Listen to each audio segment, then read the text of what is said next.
In the Accident and Emergency Department, the team are ready for their next case. Let's meet him. At the Royal Manchester Children's Hospital, 6-year-old Hassan is in accident and emergency with a problem. What is it, Hassan? Hassan, can you hear me? What's the problem? The stone is stuck in this ear. Pardon? He said he has a stone stuck in his... I know, I'm joking. And the stone is in your ear because... I popped it in my ear because it was too noisy in PE. So how did it happen? Hassan was in PE class. That'll be why people are running then, and swimming. Well, it is a PE class. Hassan doesn't look very happy though, does he? That's because it was really noisy, far too noisy in fact, and the louder it got, the more fed up he became. I'm not surprised with all those aeroplanes. He just about had enough when he looked down and...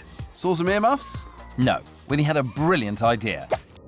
He picked up a stone and put it in his ear. Job done, no more noise. Only it wouldn't come out, of course. Not the best idea you've ever had, Hassan. I told the teacher that the stone got stuck, but she couldn't get it out. Time for an expert, I'd say. Enter Dr. Sheila Begum. She'll help our Hassan out. How big was the stone? Just small. Just a small one. Okay, and which ear is it in? This one. The right one. Oh, okay, or the left one. Hang on a minute. We seem to have a bit of confusion. It is this one. Never mind, Dr. Sheila will work out where it is. Yep, I can see the stone. Looks like Mum was right. They always are, Chris. What I can see is a small black stone, approximately 5 millimeters, in the external ear canal. Now, if you're wondering where that stone has gone, your ear has 3 different parts. There's the inner, middle and outer ear, connected by the ear canal, and that's where Hassan's stone is stuck. I'm going to try and take it out. Okay, it shouldn't hurt. Is that all right? Okay. Hassan lies as still as, well, a stone, as Dr. Schiller uses a special medical instrument to carefully retrieve the stone so that it doesn't cause infection. And there we go, a blink of an eye and it's out. I'm quite happy with his ear, looking at it after taking the stone out. I can hear better now. No surprises there then. Maybe earplugs are a better bet in future, eh? And now to our lab, where we put our bodies to the test to show you how your body works. That really hurts. Just don't try anything like this at home. Today, it's travel sickness. Now don't worry, Xand's not attempting to dance. He's spinning on the spot, but it is for a reason. Inside his inner ear, Xand's got tubes full of fluid that send information to his brain about balance and movement. And when I stop, the fluid keeps moving. And this fools his brain into thinking he's still moving. With the fluid in Xand's ears telling him he's moving, but his eyes telling him he's still, his brain is totally confused. And the result? I feel a bit sick. If you feel sick in a car, that's because your brain is confused too. As you travel, your eyes notice everything passing by quickly and tell your brain you're moving. But because you're sitting still in the car, your ears think you're not moving at all. And these mixed messages don't just happen in cars. But I'm about to take travel sickness to another level. This aerial display team specialises in aerobatic moves that will be way more confusing for Chris's brain than when I turned on the spot or you travel in a car. Do I have to do this? Yes, Chris, you do. Meet Bart Cutmore. He's the pilot who's going to take Chris up for a spin. You might think it's an odd time for a spot of lunch, but that sarnie should help to settle his stomach for the flight ahead. I just wonder if I'm going to be seeing the tuna and mayonnaise sandwich again over the cockpit window in a few minutes. We'll soon find out. Safety gear on, it's time for Chris to take his seat. A sick bag. We call it a comfort bag. Comfort bag. Come on, Chris, up you go. And they're off. Chris is travelling at speeds of up to 250 miles per hour, and so far, he seems to be doing okay. But let's bring on the crazy moves and see how he copes once his eyes and ears start confusing his brain.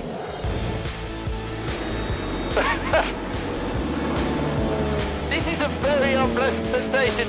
Human beings I'm not meant to be upside down. Yeah, pit of my stomach. The tuna sandwich! It will stay down. Now, in a situation like this, clearly Chris's eyes can see he is moving, and the fluid in his ears is moving too. So why does he feel sick? Oh wow, I have no idea what's going on. Well, there are so many different movements happening at such high speed. His eyes and ears are failing to send the same messages at the same time to his brain. They're out of time with each other, and that's why he feels sick. Uh-oh. As we touched down, I was definitely feeling the tuna sandwich returning for revenge. I mean, at the end, I did feel sick, I'm not going to lie. I mean, I was very pleased to be back on the ground. At least you've managed to keep your lunch down though, Chris. But if you get travel sick, you can stop your brain getting confused. Don't look down and try looking out of the window at a fixed spot on the horizon. This will mean your eyes and ears are sending the same messages to your brain and you shouldn't feel sick. In the emergency department, doctors and nurses need to act fast. Especially when strange things like this happen! At Alderhay in Liverpool, waiting with his dad is 5-year-old Peter. He looks fed up. What's the matter? I hit my ear. There's something that's sticking out and it's a bit of swelling just behind his ear. See what you mean, Dad. That is sticking out. How did this irritable incident happen? It was lunchtime at school, and Peter was tucking into... A cheese sandwich? No. Beans on toast? No, Xand. Fish and chips? I love fish and chips. No, Xand. It was chicken. Yum. That's a lot of chicken. Yes, but as Peter was eating, his ear started hurting. Oh no! And then it started growing. Whoa! Like Jack's beanstalk. Xand, this is Peter's story, not Jack's. Anyway, it grew and grew. No, come on, Chris, stop it now. Wasn't that big. Okay, just kidding. But the pain did become so bad that Peter couldn't eat his lunch. Ouch! Time for Dr. Ashvin Luximon to find out more. Where does it hurt? Here, this here. Dr. Ashvin takes a closer look at Peter's ear. Does it hurt when I press? Oh. It hurts there. Yeah. Yeah. And is it hurting inside your ear as well? Like? No, just outside. So what's the doctor's diagnosis? He's quite tender to touch just behind his ear, which is where his mastoid bone is. So we just have to rule out something potentially quite serious, such as mastoiditis. Inside your head, the mastoid bone sits behind your ear. Sometimes it can get infected with bad bacteria. This is called mastoiditis, and it can become serious if not treated quickly. Peter's got his own ideas about what might happen. You just chop me off, put another ear on. Did he just say chop his ear off and put another ear on? You just chop me off, put another ear on. Yep, I don't think we're going to need to do that. For you. For you indeed. Okay, you ready? Little grip coming up. Peter's having a blood test to help the doctors decide what's going on. Hold on, high five. Oh, come on, Dad. I high five with my foot. Great work, Peter. After a restless couple of hours, Dr. Ashvin is back, but the results of the blood test are inconclusive. It still could be mastoiditis because it is swollen and tender there. Okay. Okay. So Peter's blood results came back as unclear really, so we're going to keep him in over the weekend and admit him for IV antibiotics, which should clear up any infection. So off Peter goes to the ward. See you in a bit, fella. The good news is, after a couple of days, the antibiotics have worked. And that's what a normal ear should look like. Put a needle in your hand, didn't he? I put a needle in my hand to make me better. He's got to take the antibiotics orally, so when he gets home, just carry on with that for 7 days. And hopefully he should be back to normal within a couple of days. Okay, I hear you. Bye!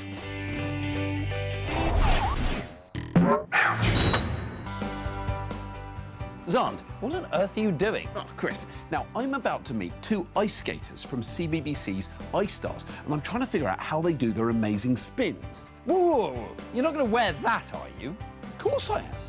It was very expensive. Don't you like it? No, I do. I like it very much. I just think you don't want to embarrass the skaters because they might not have any clothing that's quite so, Sparkly. Sparkly, exactly, yes. That would be bad to embarrass them. I'll go and change. Well, that saved him from embarrassing both of us. Time for investigation. Ouch. Meet Chloe and Alexia. They star in CBBC's Ice Stars. They can spin on the ice at incredible speeds without getting dizzy and falling over. You want to have a go at spinning, Xand? I thought you'd never ask. Hang on, I'm going to come to the side of you, okay? Bend. Okay, so bend. And then Yeah. kind of rotate yourself and then pull in. Now, my problem is that I'm already dizzy. Really? And then you've got to skate off and keep... I can, like... Oh. Maybe a little more practice will help me out. Yeah, I got him. I think I'd better leave this to the professionals. So when you're doing your spins, how many times do you think you go around? Maybe about 25-ish, yeah, or maybe more. 25 complete turns around. Yeah. And at the end of that, do you feel dizzy at all? We don't really have time to be dizzy, I don't think so. Now, I know you thought I was brilliant, but I actually can't compete with Alexia and Chloe on the ice. So I've got a little experiment to see how we all deal with dizziness on the safety of dry land. Right, you ready? Yeah. We're each going to do a spin, followed by the simple task of walking to the table and pouring a glass of water. Let's see how I fare against these two. I can't find it. Okay, hang on. Okay. That wasn't very successful. Okay, and you ready? Okay, go. Let's see how the ice skaters do. Oh, wow.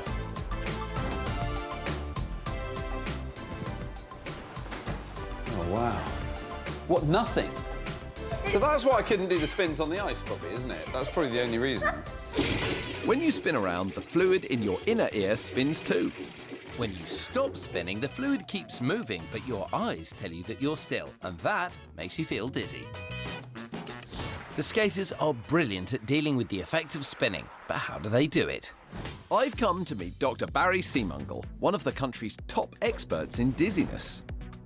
Now, all of us know what dizziness feels like, don't we? But for some people, it can actually be quite a serious problem, can't it? If that happens to you out of the blue, when you're not expecting it, this can be due to problems in the inner ear or the brain.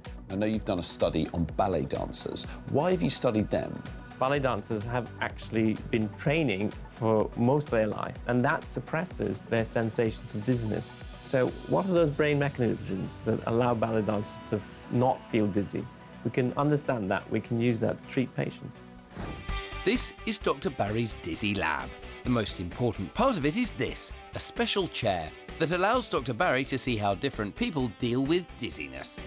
He's going to run some tests on me and the Ice Stars to see how differently our bodies cope. This experiment will be conducted in the dark, so I can't see when I'm turning. After just under a minute in the chair, something very strange happens. I feel completely still. It's really interesting. Like I would absolutely promise you that I'm not moving. Yeah, that's because the fluid in the canals in the inner ear are now moving together with your skull. And what we're going to do, we're going to stop the chair. Whoa! It just feels like I'm definitely moving in the opposite direction. The fluid in my inner ears is still spinning, and you can see from my eyes flicking that my brain still thinks I'm moving. Now it's the girls' turn. Let's see if when the chair stops, they still think they're moving. Do you feel you're moving? No. Not moving at all? No. Well done. Okay, do you feel that you're spinning? No. You don't? No. Not at all? No. I've never seen anyone with zero response. She just isn't getting dizzy at all. At all. When the chair stopped, you were feeling as if you were turning for more than half a minute. These guys were right. They felt no sensation of self-motion because their brains are better than yours in suppressing dizziness. All right, don't get too smug. Thank you, Alexia and Chloe.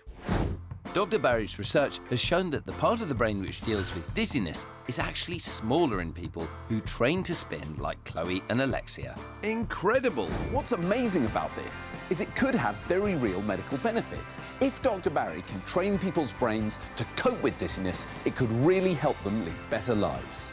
Right, I'm off to practice my spinning around. I'm not sure that's how you do it, Xand. So, I've come to see entomologist Vince Smith from the Natural History Museum. So Vince, lice aren't the only things that live harmlessly on our bodies, are they? No, that's right. We've also got this other parasite called a Demodex mite. And with these, the older that you are, the more likely you are to have them. So let's see if we can find some. Vince is scraping the skin around my eyes to try and collect enough gunk to test, but he doesn't get much, so we go into my ear. A good pile of gunk on there, so let's see what we can find. I'm sort of hoping he doesn't find anything. Vince is looking through the microscope and I can see everything he sees on this screen here. You're loaded. Oh, look at that! Oh. Wow. It's moving! That just came out of my ear. That's fantastic. What does he mean, fantastic? Who is this guy? In the daytime, those mites are living inside the little follicles of your hair cells, and then during the night time they come out and they're moving around trying to find other mates. So every night there's a bit of a party in my ear.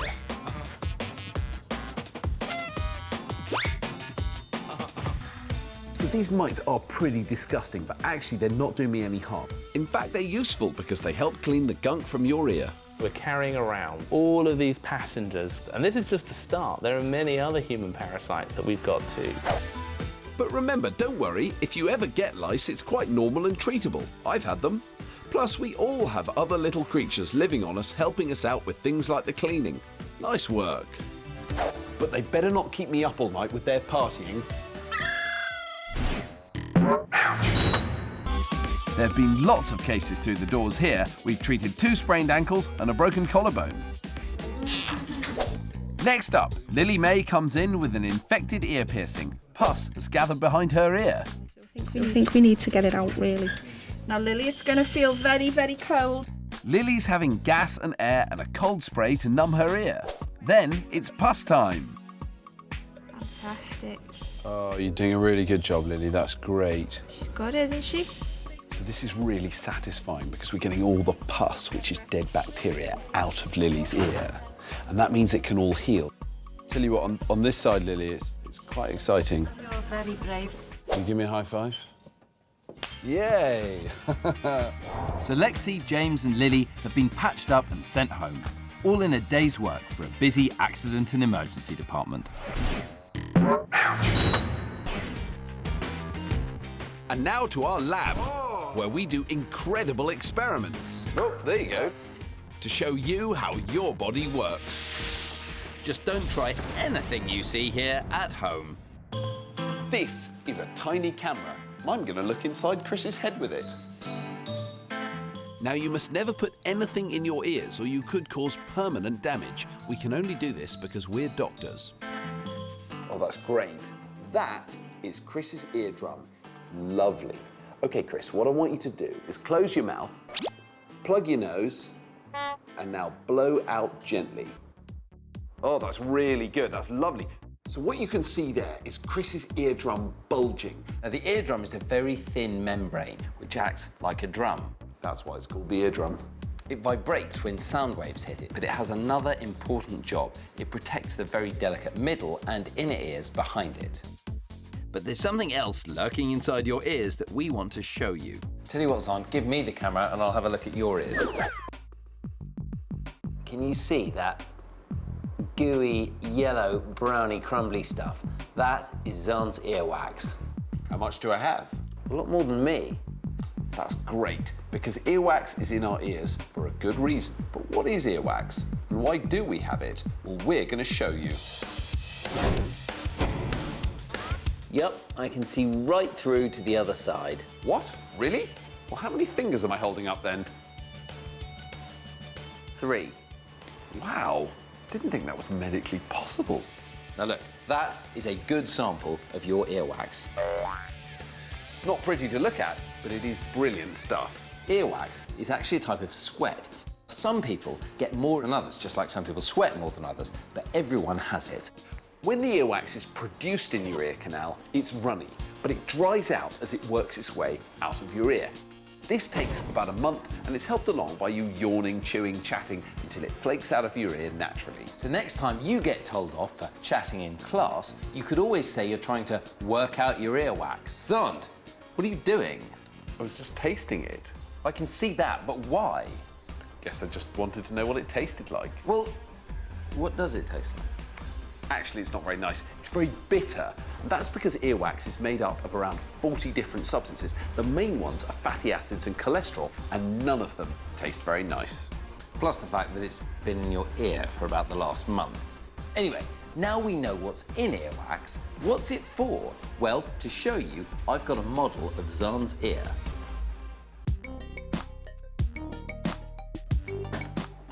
There we go, Xand. Whoa! It's amazing. Hello? Hello? It even sounds like me. Anyway, in the air around us, there are lots of particles of dust and bugs and other stuff. So for this experiment, I'm going to need some giant particles to go with Xand's giant ear. But as we don't have any giant bugs or dirt to go with the giant ear, these polystyrene balls will have to do. Now, when air passes around us, some of these dirt or bug particles could get into our ears. Watch. With everything else supersized, we thought we'd go for a supersized gust of wind too. Here goes.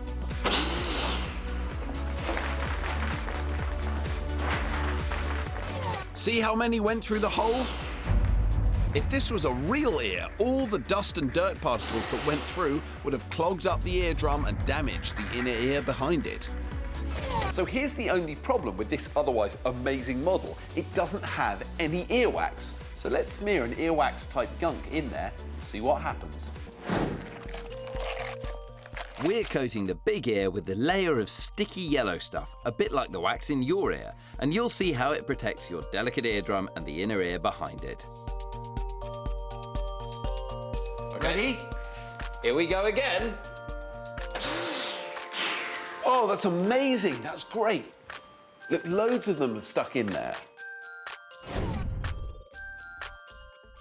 So that's what happens every day in your ears. Any unwanted specks of dirt or bugs that get blown near your ears get stuck in your earwax and then moved out of your ear. Which means your eardrum and everything behind it stays safe. The other great thing about your earwax is that the acid in it deters bacteria too, so it keeps infection out. So although it might taste horrible to Xand, it also tastes horrible for bugs. Our next patient was expecting a normal day. But he's ended up in hospital. This is definitely an unusual accident. In the hospital waiting room is 5-year-old Harrison with his mum. He's here because... Is he too tall? No. Okay, why then? Because I have something in my ear. Oh, do you know what it is? No. Are you sure? A chickpea. A chickpea? Okay, how on earth did it end up in your ear? Harrison was at school inspecting a new display, the Animal Corner. Ooh, look at the cutesy-wootsy piggies. Ah, chickens. No, it was an African savannah, Xand. Really? What, with elephants and zebras? In school? Yeah, that's right, Xand. Real elephants and zebras in Harrison's school. Duh, it was a model. Anyway, Harrison was busy checking it out when he noticed the desert sand was made out of chickpeas. He had an idea and picked one up. Don't do it! And he put it in his lug hole. Ouch! Rolling upside down isn't going to get it out, Harrison. Over to you, Dr. Catherine Rimmer. So what's happened to you today? I have Come on, spill the beans. You mean peas? a chickpea in my ear. Yep, he did say a chickpea. Let's have a little look, shall we? Dr. Catherine uses a medical torch to look into Harrison's lug hole. Let's have a look inside. Oh, it's still there. So should we take it out for you? That would be a good idea, wouldn't it? If you hang on a minute, I'm just going to get a special tool to get it out of your ear. A hoover? No, Xand. It's called a chickpea remover. We have them in our special store cupboard. Oh, of course, the famous chickpea remover. Home to the smallest bone in your whole body, your ears are divided up into 3 parts, the inner, middle and outer ear, connected by the ear canal. And that's where Harrison's chickpea is stuck. If it's left in there, it could cause an infection, so we need to get it out. Now then, what's going to happen, Harrison? It's going to be a little bit tickly, but it shouldn't be too uncomfortable, okay? And we'll get this chickpea out for you. So with a special chickpea remover in hand, the doctor gets to work. So nice and still for me, Harrison. And here we go! The chickpeas appeared to say hello. There we go, there it is. Oh, well done. Well, that's a bit of a big thing in your little ear. Wow. Now, there's only half of one in there. Just want to have a look inside and make sure there's nothing else inside. Dr. Catherine has another peer in his ear to make sure it's all clear. No, it's just caused a little bit of bleeding, Mum, on the inside of the ear.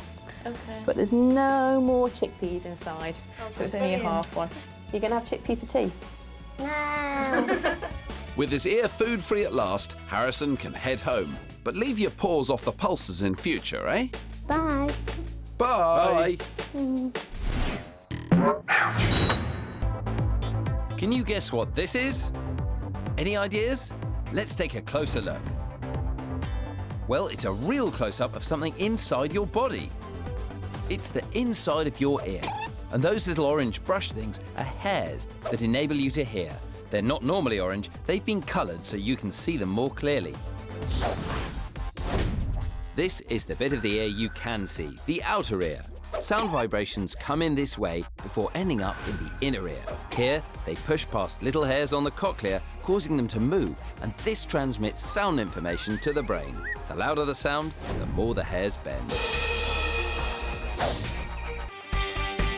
We're always plugged into our MP3 players, aren't we? Over 90% of us use them. But what happens when we have the music up too loud or we listen for too long? I'm about to find out.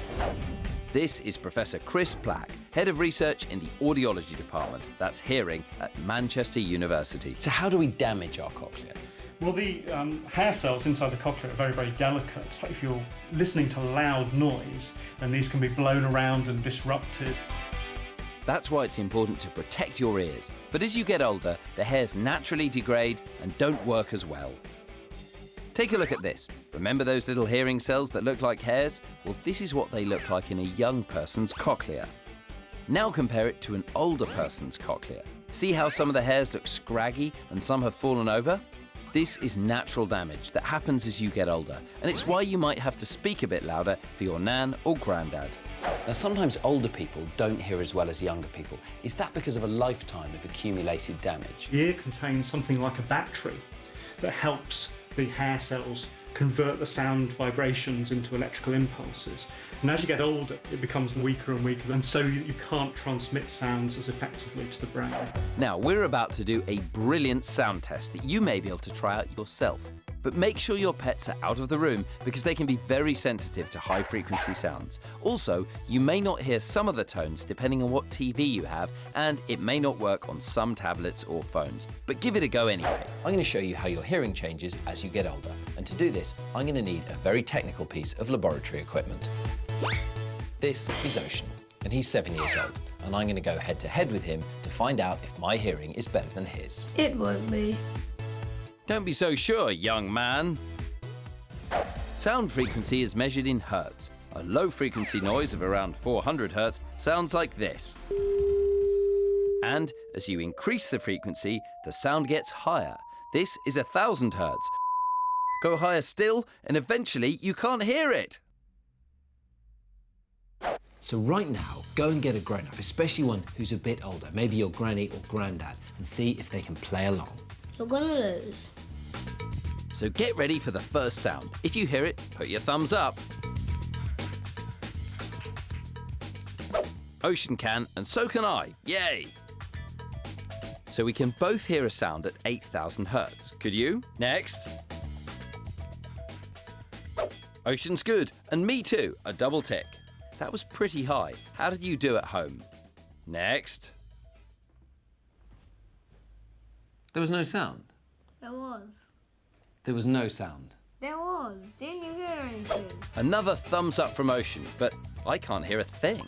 So Ocean's one ahead. Did you hear it? If so, I can officially declare you are still a child. Next. I heard that. No bother for Ocean, but thumbs down for me. How did you get on? Don't worry at home, Grandad. You can always blame the telly. Well, you only beat me by 4,000 hertz. Still won. Loser, loser, loser. How does that make you feel? Makes me feel old. So the delicate hair cells in your cochlea enable your brain to hear noises. And as you get older, some of them disappear, making it harder to hear. But you can protect them. So remember, if you're going to listen to One Direction, do it at a safe level.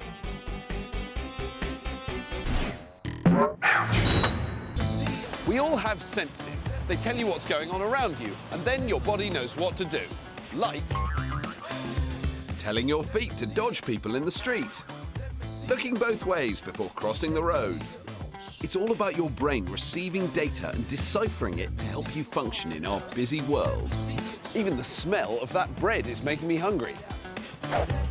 Your brain is like a supercomputer, receiving around 2,000 bits of information a second and processing it all without you even noticing. But what if we were to completely shut off all the data that your brain receives? Just like pulling the plug on that computer. Well, I'm about to do that to my brain right now, and I'm a little bit scared. I'll be doing it in here. This is an anechoic chamber. Normally it's used to test sound equipment, but scientists often use these chambers when studying sensory deprivation. It's designed to deaden any noise, so there's absolutely no sound inside at all. This is totally alien for a human being. I'll have to be careful. This foam all around me absorbs all the echoes. Now, you might not have noticed this, but you hear echoes all the time. The echoes are what allow you to tell whether you're in a sports hall or whether you're in your bedroom, even with your eyes closed. But in here, it's completely different. This room will prevent any outside sound from reaching my ears. So when that door closes, it's silence. And soon I'll be finding out what that's like. But worse still, the lights are going to go out too. I'll be practically senseless. How will I cope? Let's speak to an expert. This is Dr. Oliver Mason. He's a psychologist at University College London and has done lots of studies on what happens to the brain inside anechoic chambers. So what do you think is going to happen to me in there? Well, your sense of hearing may become more sensitive. In fact, all your senses may alter, and you may even hear things that strictly aren't there. So you mean even if there's no sound, I might still hear things? That's right, because our mind may create something for us to experience because there's nothing actually happening. In fact, it can be so disturbing for the mind that some people totally freak out. So we've taken some special precautions. So Oliver and James are going to be monitoring me while I'm in there. They've given me a safe word, which is ouch, and I can say that at any time and they'll let me out. Now I've got this camera with me, so you're coming too. Let's go. Some people manage up to half an hour in this alien environment, some just a few minutes before they shout their escape word. Let's see how long I last. I'm now watching it closed. It's actually pretty scary. Everything is now very quiet. So it's hard to imagine there's anything outside this room now. I can't hear any other noises. So the first thing that's really strange about this is it feels like my brain almost can't stay still. So I'm listening very, very hard for noises now. I really want to hear things. So I can hear something like birds chirping, or like a waterfall maybe, like a high-pitched kind of chattering sound. That's because my brain is trying to make sense of this place. It thinks there must be sound, so it hears it. But there's nothing here. Starved of sensory data, I'm developing spidey senses. But I can hear my heart beating in my ears. I can still hear my voice, but it's not my normal voice. What happens if I shout? Hello! Nothing. It's really, really weird. So it's like I'm shouting into a huge valley and nothing comes back. Everything I say disappears immediately. Now, most of the information the brain receives is through sight. So what would happen if I had none? It's something I'm about to find out.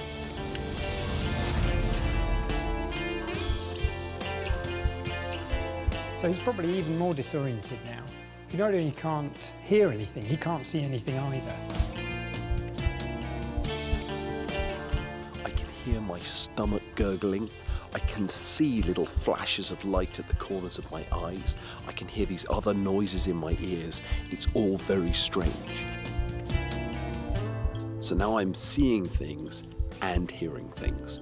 Deprived of its normal data, my brain is reaching out to make sense of this alien scenario. But without its main stimuli, it's confused, and I'm becoming disoriented. I don't know how big this room is anymore, but I feel like I'm in a very big forest that just goes on forever. I really don't like it in here. I really would like that door to be opened. Ouch. Did they hear me? I hope that'll make the door open. Are they still there? And that is a welcome sight. I feel like a bit of a baby now. I wasn't really scared. I wasn't scared, actually.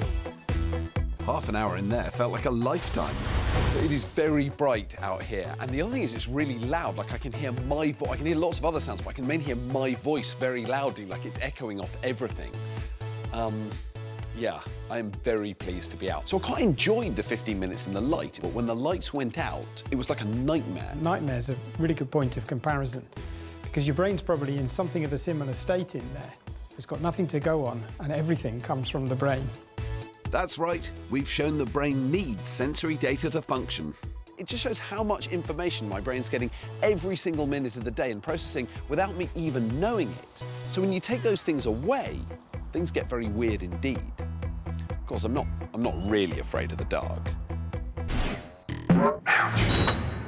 Earlier, we saw Courtney in accident and emergency with something lodged in her ear. Let's see how the team get it out. Back in Sheffield, 9-year-old Courtney has a crayon stuck in her ear. Courtney was in her bedroom with her colouring pens and pencils. She liked the look of that yellow one. That might fit in my ear, she thought.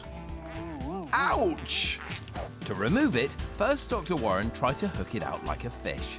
But never caught a thing. So far, the crayon just won't budge. Dr. Warren's decided to call in a colleague who's a dab hand at flushing things out with water. Who's that then, Xand? You'll see. We've got a towel. Yellow crayons, watch out! Sister Julie Morecambe's about. Sister Morecambe is an expert at this procedure. But don't worry, this isn't painful, it just feels weird. If you just put the fluid in under pressure, then what tends to happen, the water flushes behind and pushes the foreign body closer to the entrance to the ear canal, and then just comes out with a second move. There you go, out it comes. Pop. Hey, hey. All done. She came, she saw. She flushed it out. Look at that. There's nothing else in behind and I'll leave you to it. Fantastic. Thank you very much, Julie. Courtney's happy she's got a yellow crayon back. We've got it out now. She looks much more comfortable. Watch what you put in your ears now. Especially yellow crayons. Bye!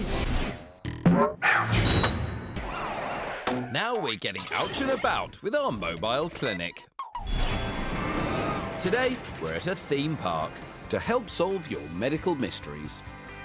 If you're anxious about an ailment or curious about a condition, then the Ouchmobile is the place for you. That is incredible. Chris is preparing the clinic ready for his first patient. And Xand is out in the park to answer your burning questions.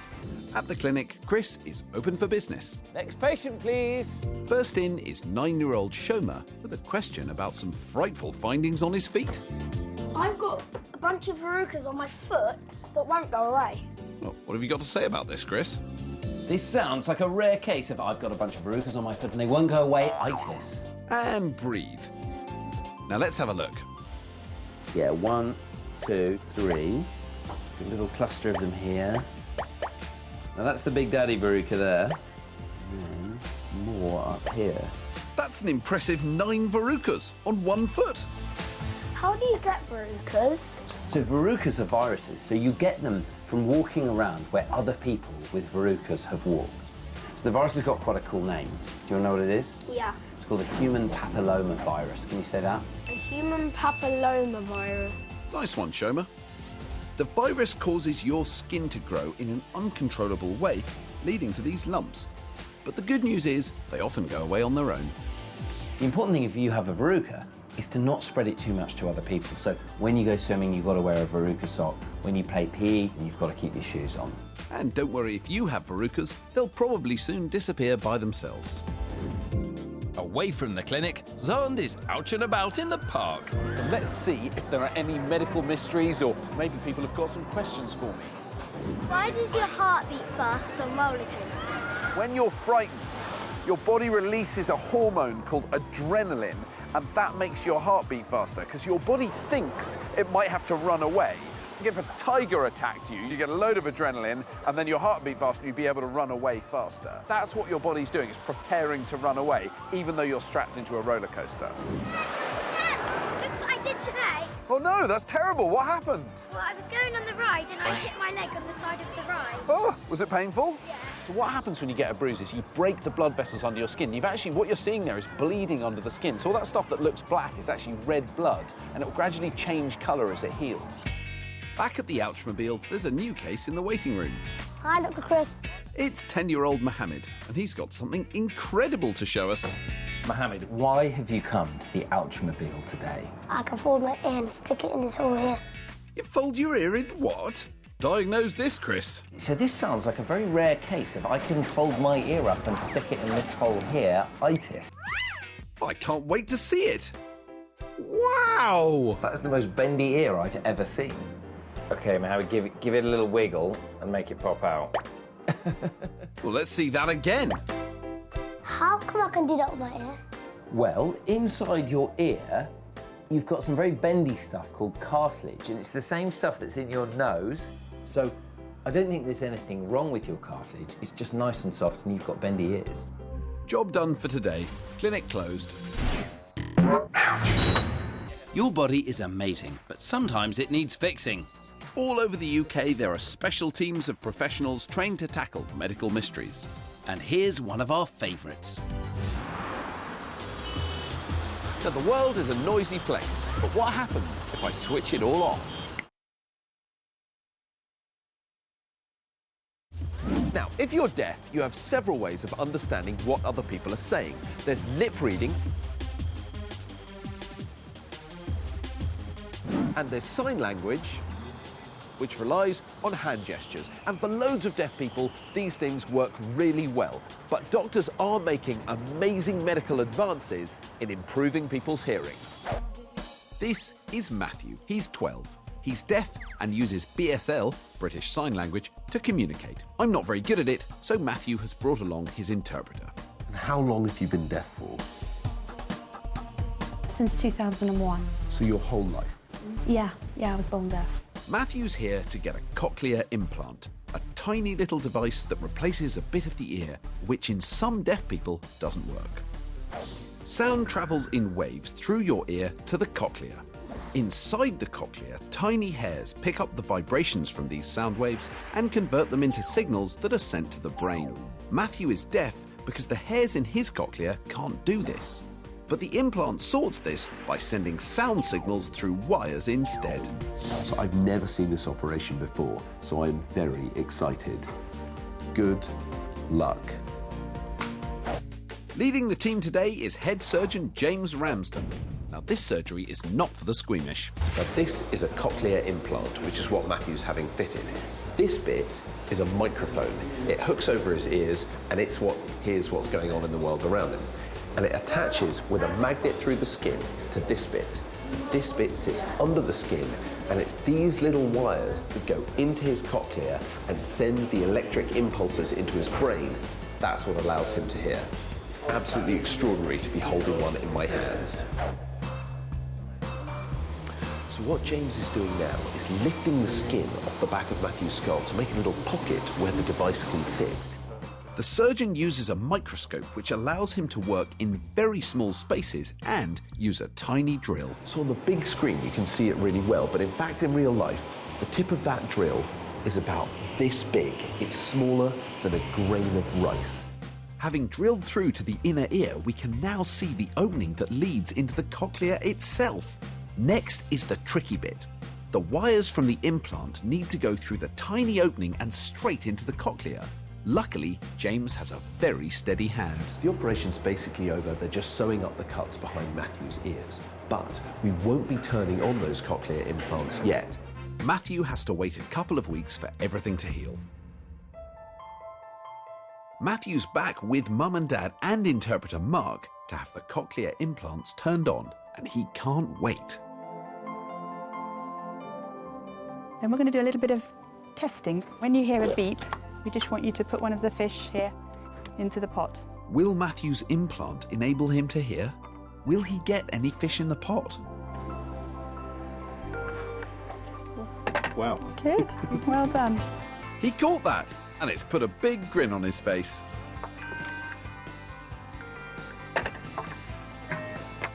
He's hearing lots of beeps, and then Matthew hears something he's never heard before.